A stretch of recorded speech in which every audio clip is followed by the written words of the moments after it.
Thanks so much, Brandy. Now, Lieutenant Governor Delbert Hosemann doing a barnstorming tour around the state of Mississippi. I had a chance to talk with him during the Gulf Coast Business Council meeting yesterday. We talked about a variety of topics. Take a look at that.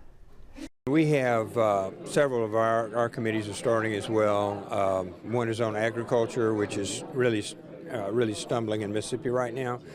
Another one will be to reorganize state government. That's a big program for us, and you'll see our hearings on that particular thing. That's going to be a major effort by the Senate this year, and hopefully by the House as well. And we have a number of different groups that are starting on their work. Me too. I've been in probably 10 meetings around the state asking what they need for next year. How can we help? We're interested in here, the Gulf Coast Restoration Fund. It's been about 15 years now since the oil spill. The good news is that money's there. The bad news is it's not going to last forever. Kind of give us an update on where that is, and what it looks like as far as some of that being spread out, because the last 4 or 5 years we've had some big projects happen because of that. Yeah, and I think that's really important. Jamie Miller and the Gulf Coast group is getting together a group to give us directions on how it would be spent in the coast. There's over $50 million in that pot, and not all of it will be spent this year, but we look to the coast for direction on how you spend that, what's the most available thing.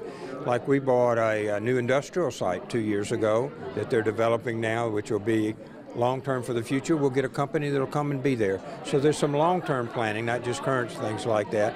And we rely on the coast to give us that direction. One other thing that's always on our minds, and you kind of keep an eye to the west with the Mississippi River and the Sound Coalition. I know you were involved with that. I've sued them.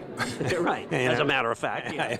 I sued them twice, right. So I don't get a lot of Christmas cards. But I think that the operation of the Bonnie Carey has never been scientifically satisfactory to me. I think to the coast itself. There are other options that are not being utilized that wouldn't kill every oyster and fish and everything else we got. So I've been very attentive. You saw my letter, I think, this last time, which informed them that should they open them again, that would have devastating effects on the coast, and we intended to have them responsible.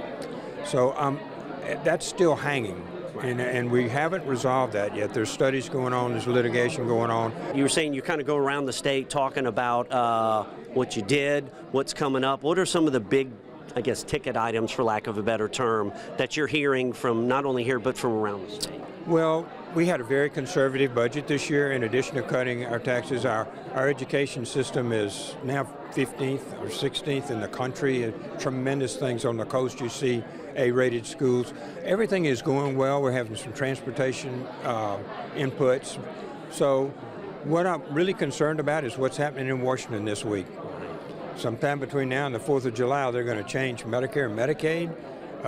They have to go at least attempt to balance a budget, and when they do that, about half of my budget comes from Washington. So there's no way that we're going to get more money out of this big, beautiful bill.